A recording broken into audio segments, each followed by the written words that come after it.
Good morning, welcome gentlemen to the VTEL Insight Business Talk Show in association with the GBF Middle East and VTV Business. Thank you VTEL Chandrasekharji and CEO Mr. Deva Solanki of Global Business Foundation Middle East for this wonderful initiative which provides a platform to diverse industry professional to come and speak about their experience, their wisdom, and what's happening around the industry. As you must already be aware that in these talk show, we candidly chat with the professionals and the entrepreneurs about their journey, challenges, victories, etc. And on the way, also get to know how did they make it to where they are and where the industry is heading towards in the coming days or years. Basically getting all the insights which you generally don't find elsewhere.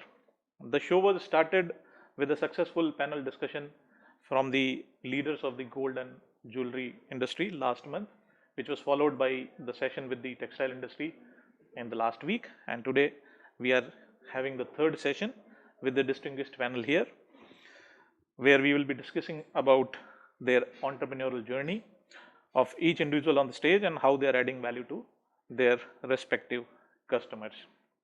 So before I start the discussion, I have to say that we are fortunate enough to be living in a country where sky is the limit for any entrepreneur, as long as they have an idea or product or service which satisfies the need of the customer or resolves their issues. I believe there cannot be a better country than UAE to be present at this moment, because we know that despite the talks of global recession in the aftermath of COVID-19 pandemic and the recent Ukraine-Russia war, UAE government has done fantastically well in organizing a successful Expo 2020 global event and also did a fantastic job in containing the spread of the virus by inoculating the population much faster than rest of the world. Moreover, the government did not shy away in introducing multiple reforms initiatives in the past many months, and the arrival of people on its different ports in millions are the testament to the fact that UAE government is doing everything possible to help the general populace and the business community in particular. In the past few months, we have also seen various global economic organizations appraising the efforts of the UAE government, and the forecast for the overall GDP is very much promising. We are thankful to the wise leadership of the country. With this background, let me start the discussion by introducing my panelists first. So we are privileged today that we are having panelists of three people from three different industries. So they will not only be able to tell us how they made it to the top in their respective industries, but also discuss the ways in which they are adding values to their customers' lives. Without much further ado, let me welcome and introduce three gentlemen here on your behalf. I'll start with Mr. Syed Manazar Abbas, who is the founder and MD of Infoban Consultancy, a leading company in the region for your digital needs. Welcome, Mr. Manazar. Our second distinguished panelist is Mr. Anil Agarwal, who is the partner and co-owner of Sea Speed Marine Management, a leading company in the field of vessel chartering, management, technical consultancy, etc. Mr. Anil has a passion for ships, and I hope he will speak about his onshore experiences in today's talk. Welcome, Mr. Anil. Thank you, Mr. Umesh. And lastly, we also have Mr. Ashit Agarwal, who is an architect himself and the director of his architectural interior design and project management consultancy firm, Artistic Interiors, also known as Artin. The kind of life he injects into the barren physical spaces through his innovative, beautiful, and extraordinary caliber is a treat to watch. So, welcome, Ashit. Thank you. All of them are seasoned entrepreneurs and have more than 2 decades of experience. So, let us start the talk by asking the question. The first question to all three of you, you can answer one by one, starting with Mr. Manazar. So, Mr. Manazar, please tell us about your organization, what services it provides, and who are your prospective clients. Basically, we would like audience to know as to what do you do, what your organization does, and who are your clients, so that they understand what it is. Please. Good morning, and thank you for having me here, Umesh. We established InfoBan in early 2000s when the bubble was burst for like 2K. So we thought there's a huge need was there where people wanted to go online. So we help business owners to achieve their business goal faster through digital medium such as website development, e-commerce solution, social media, search engine strategies. This is our core areas of expertise. However, when you talk about who's my prospective customers, anybody who owns a business is my prospective customers. But as the backbone of this entire economy of this region depends upon SMEs. So there is our focus is majorly on SMEs group. We target more of SMEs because those are the backbone and they take the country to a different level. Correct. Right. Okay. Mr. Anil. Good morning once again. It's my pleasure to be here on this show today and to tell about a company Sea Speed Marine Management. We are based here in Sharjah. It's a 15 years old company. In 2007 started by a shipping professional, a master mariner basically. And the company has been through various changes since its inception. We started as a ship owning company and we operated a few bulk carriers in the initial years of the company. In 2015, the new management took over, and since then, we have been focusing on the offshore market more. As we went forward, we also included a few other segments such as the dry bulk segment, the tanker segment, marine and technical consultancy services, and we also expanded to another Emirates, which is Fujairah. So currently, we are focusing on four separate different segments of shipping services, rather I would say. First and foremost is the commercial space where we operate, broker, charter, tankers, offshore vessels, and the dry bulk vessels. Right. Second segment is the marine and technical consultancy. Third segment is the technical management of the ships. And fourth is any other associated services to the shipping industry. Oh, wonderful. So we'll speak about more of each of them as we move forward. Ashit, please. We are in the field of interiors, not only design but fit out also, and we help transform spaces into beautiful environment with the help of our in-house strength of 750 workers. Type of clients, we have the developers, the villa owners, the hotel people, and the services we give are like gypsum, painting, woodwork, metal, and so on. So, Mr. Manager, coming back to you, I mean, I understand that you help businesses in majorly, I understand that devising their digital media strategies. But what do you reckon the changes which have occurred? Because you said that you started way back in 2000 when the 2K bubble was happening. So, since that time to now, 2020, when we are talking about so many other different technologies which we never even thought at that point of time, what do you think has the change in terms of your approach towards your business and the businesses you help? I mean, what's the kind of changes you have seen in these 20 years? Oh, well, it's a very good question. In fact, when you talk about changes, I don't think it's changes, it's an entire paradigm shift. Right. Initially, when you see about the internet space, people wanted to have an internet space just to have a presence on internet, like having an online brochure or some information. Yeah. Okay, but things have changed from there. Okay, and there were various reasons for these changes. Majority of the reason was a social media entrance. Yeah. When the social media entrance came, it transformed. People started giving more time to on internet, and then the revolution was there. The revolution came in 2010 when iPhone came. Right. So the graphic and the handset was handheld with everyone here. The third thing was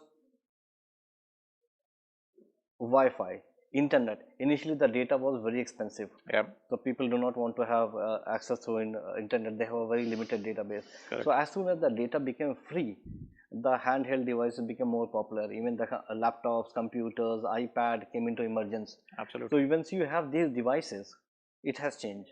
Now going back to the technology part, as I mentioned earlier, we talk about the website. Website was only for a presence. Nowadays, if you talk about, it's not about presence. So that was the era of a website. Then it came to a Web 2. When Web 2.0 came into existence, what happened is started interacting with the customer and the user. Yeah. That was a time when you see the boom of e-commerce came into, or a social media like Facebook. Could you imagine in Facebook there are around Yeah. like 2.9 billion users are there? So it's a huge. It is. So perhaps that's the reason of transformation was there. Now we have entered into a web 3.0. Yep. 3.0 is taking to you a different level. So the game has been changed.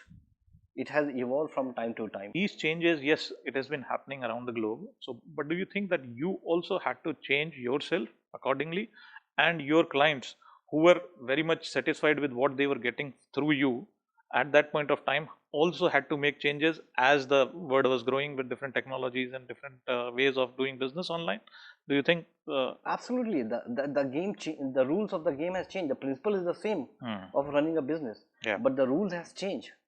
Okay, like if you see the cricket, cricket was a 5 days match actually, and with whether you know whether the result was coming or not coming.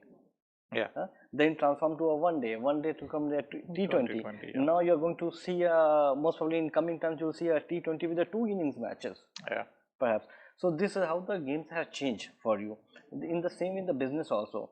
And for any businessman, the best part is that he has to see for tomorrow what is coming for tomorrow. Absolutely. If you're not looking for tomorrow's business, then you're obsolete. Continuing with that discussion, Mr. Anil, to you, I mean, yes, we understand that things are changing. It must be changing for yours as well. Absolutely. Yours is a very much exclusive industry, I understand, because to be honest with you, whatever names you said in your introduction, it was something which I am not aware of, because it's really very exclusive, and there are very much, I believe there are very few players only, and majority of them must be pretty cutthroat in their experience and the way they approach their customers. So in this scenario, what is it in you which you feel stands out from others? What do you feel is your USP, as such, they say? Just to give you a little background of the shipping industry, to start with, shipping industry has been always a brick and mortar industry. Right. That means we always believed in the physical movement of the goods, absolutely. and that is what we actually do. Yeah.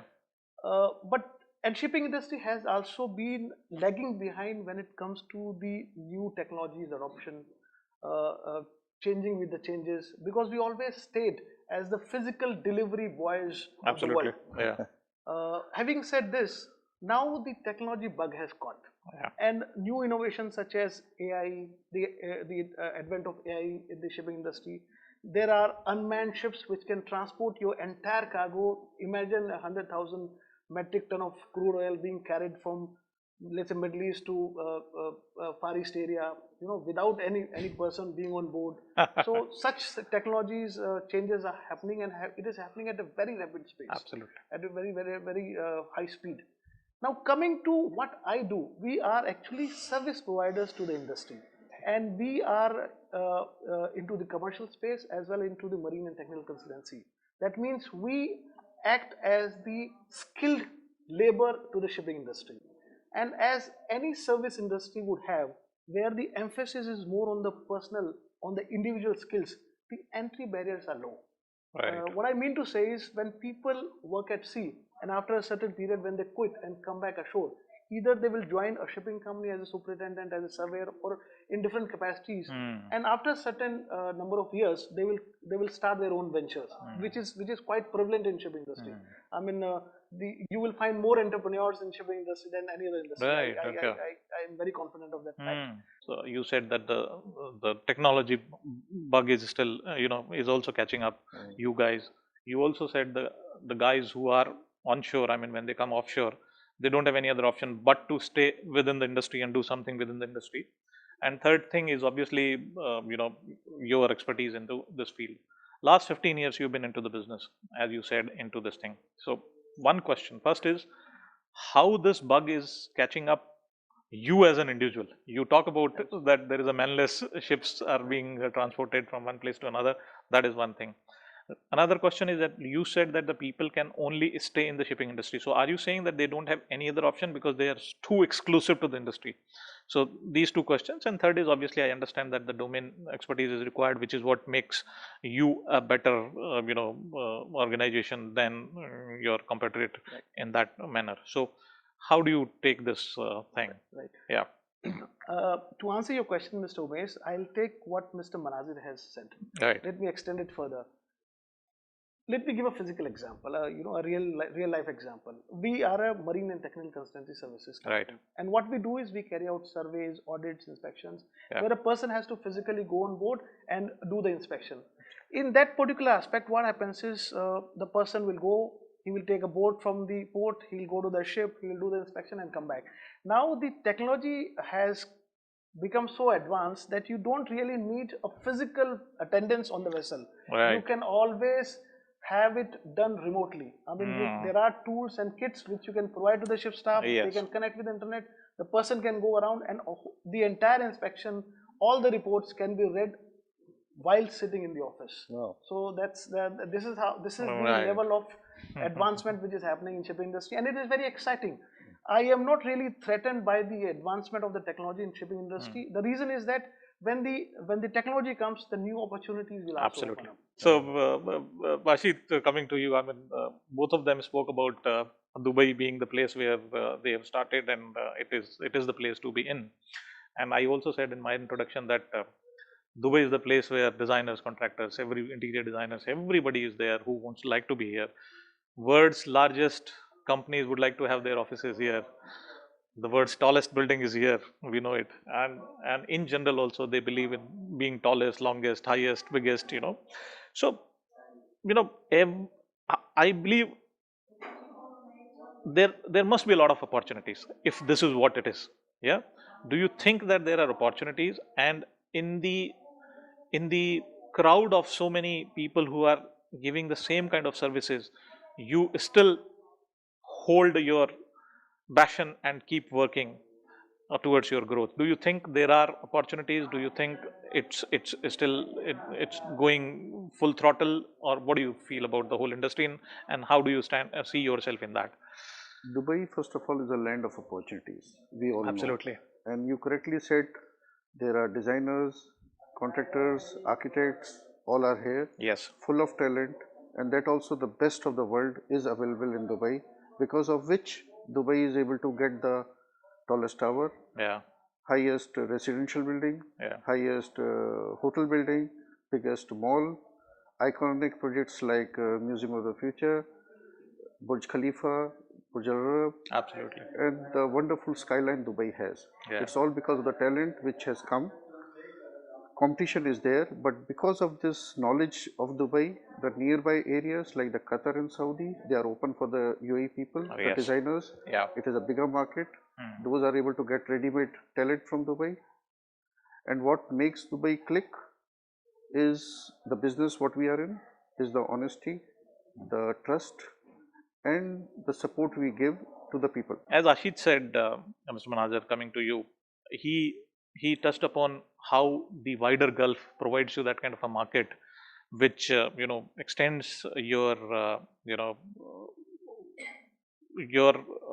you can be there in the other countries as well. So it's not only UAE where you perform or you function. You have the wider Gulf, which has better acceptability for the people who are based in UAE. So do you think this is true for your industry as well, that you have prospects to grow in the other countries, or you already available in the other countries? No, no, we are not physically available, but yes, now since like the boundary has no limitations Yeah. nowadays, so you can reach anywhere.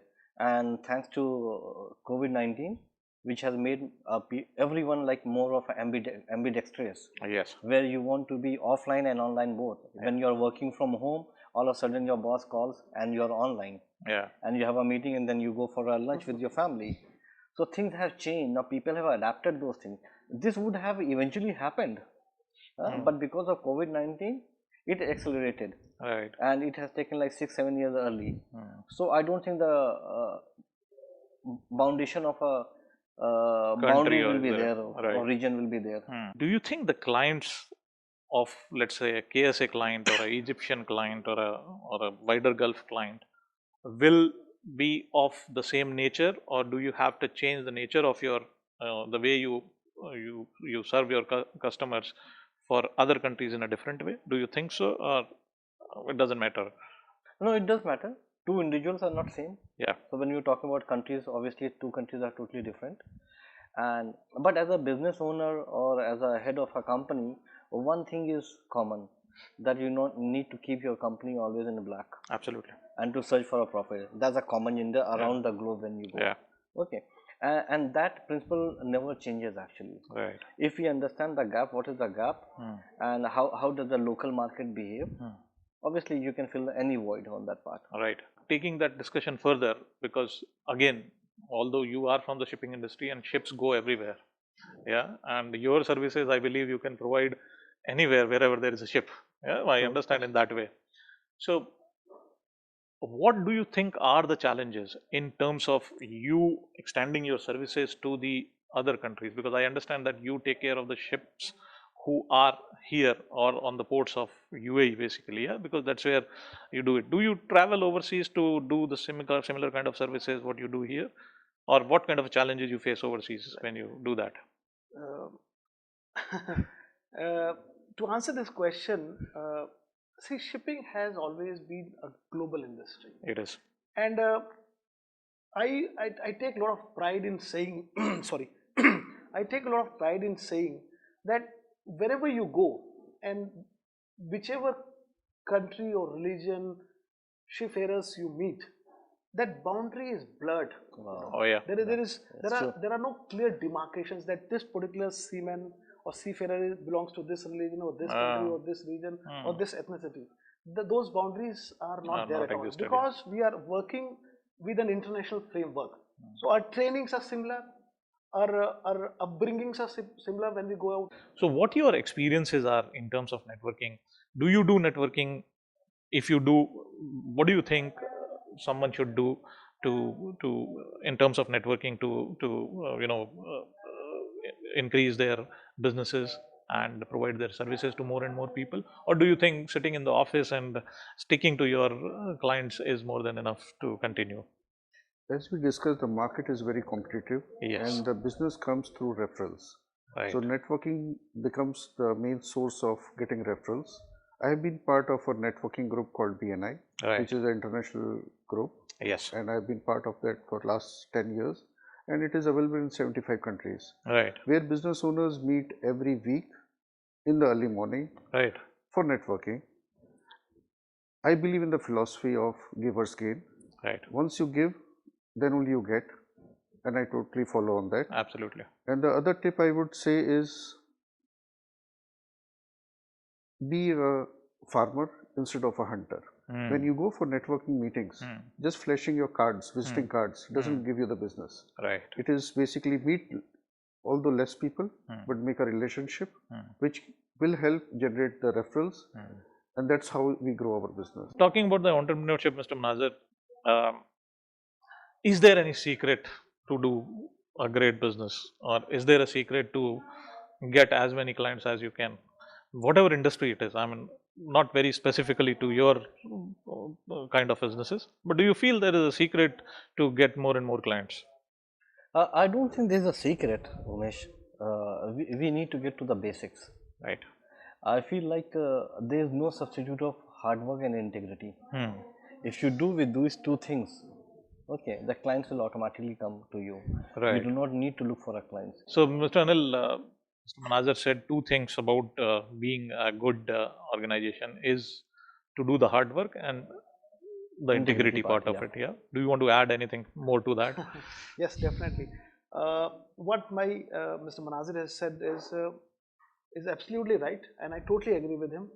We have three mottos in our company Right. about for all the employees, and everybody has to stick by these three rules. When we recruit somebody, we look for three qualities only. First Okay. and foremost is the intelligence. And when I say intelligence, it's not only how brainy you are, it is whether you have the domain knowledge, whether you have the professional expertise, and whether you can gel with us or not. Okay. Second is the energy. You can have all the professionalism, you can have all the domain, but if you don't have the energy to serve and the intent to serve, then it is of no use. No use. So intelligence, energy, and third thing is integrity. Until unless you have the integrity to perform, you have the best interest of your client as your priority on top of your list, you cannot survive, and you will not be able to add value whoever you are. Coming to you, Ashit, I know we spoke about hard work, we spoke about integrity. Now we have added two more words to it: intelligence plus the energy. So energy is very much physical. Other three aspects is like something which you gain over a period of time. So you cannot be hardworking in day one. You have to do it continuously, and that's how you do it. Integrity obviously is very much inbuilt into you since your childhood. I understand that when you portray these kind of qualities while speaking to your prospective clients, let's say, in your industry as such, if we talk about, do you think there is something else which needs to be added into these three, four The spectrum of things. Yes. things we have already added? Do you want to add something which you feel is very much particular for your industry? Since the industry is too big, Yeah, people are looking for trust, honesty, and value for money. yeah, When they feel that they are getting this, the client is yours, and you become part of their team instead of a relation of a owner or a contractor. That's the success of so it. while you are on this thing, do you remember any such incidents where you say that just because of my honesty and trust, somebody who was about to give the project to someone else, but then he found that this guy is much honest and trust worthy, so I should rather give it to him? Do you realize? It's not one, many experiences like that Right, where I had to leave projects because of cost, right, and at a stage I had to say, after this, somebody, whoever takes, is going to cheat you. right. But the client, since he was saving money, he went ahead with the other party, and after 6 months he said, Ashit, please come back, we need you again. Wonderful. Do you believe that there were instances where you had to let go the project just because of the cost, because it is affecting your other things? It happens a couple of times. Right. The rule of life is it has to be a win-win for both of you. Absolutely. If it's a win-loss, it cannot survive on that. Yeah. So there are so many times it happens. Normally, as I mentioned, that we cater to SME segment, and we say SME segment, so we cater to those people who wants to have their presence online, but they do not have the budget like a big boss to spend on. Right. So we cater to those segment. We work on very thin margins. Perhaps that's the reason. On that also, if I have to go on a loss part, I think yes, there were many options. Many times it happened that we have to say all the best to the client. Right. So, do you think that in your age or in your experience at this stage of your life, you have to adopt the futuristic technologies not only for your business but for your own good? Do you think it is possible, and do you think you should be doing it? Uh, Thank you. It's a fantastic question, which I would love to answer. Right. Being 45 years old, Yeah. I don't consider myself that old at this point of time. That's so nice of you. And I'm also blessed that I have a young team in the office who Right. is very technology savvy. Uh, Even though I come from the old school of shipping, where everything was physical, and during my tenure at sea till 2008-9, everything was physical. We didn't have any technologies on board, not the least what we are having at the moment. Uh, so when I stepped ashore, I actually got groomed in adopting the technology in various aspects of shipping. Ashit, while we are talking about the technology, I understand that the construction industry is one which has adopted the technology in a big way. Because I also come from the same field, and what it was 20 years back and what it is today is completely different things. Even when we go to the sites, we see that the equipments have changed, the way people perform function has changed. So, do you think it has, uh, you know, it has been advantageous to the industry in terms of saving cost, in terms of saving time, in terms of completing the projects much faster, in terms of having less manpower? I mean, do you think so? I'm just quoting these things, but do you think how did the technology help the industry? Definitely, technology has been a boon. The iconic projects of Dubai Yeah. are testimonial of that. Absolutely. Otherwise, we couldn't have gone for the highest, biggest, or the shapes of the, Hmm. even the calculations could have not been possible. So Not only the calculations, the manufacturing. Yeah. So it is only the technology which has taken or pushed us to the next level. One last question to all three of you. So one by one you can answer. Same question, but you can answer. Are robots becoming a reality, Mr. Manager? it will be a seismic evaluation right now, and more than a robot, I think crypto, metaverse are the things which we need to ponder on, how things are going to shift from here. Okay, before we were talking about the e-commerce, now it has a c-commerce now. Yes. So things are changing from A to Z, and robot was into existence from a very long time when we were in school. It has been improved from time to time, and to certain extent it has been replaced. If you talk about Alibaba, okay, or during the Christmas time, all those packing and all those things are done by robots. Yeah. So robot has taken place, but we are much ahead of that. Right. Even when we talk about a metaverse or AI or artificial intelligence, augmented reality, when we talk about, we have not touched the tip of an iceberg, and this is going to stay here for a long time. And the next step, if you see after this, what things are going to take and which will take people by a storm will be a BCI. BCI and P2E. These are the new things to watch on. These are some of the new technologies which have really impacted, and it has opened the door, for new developments to the entire world.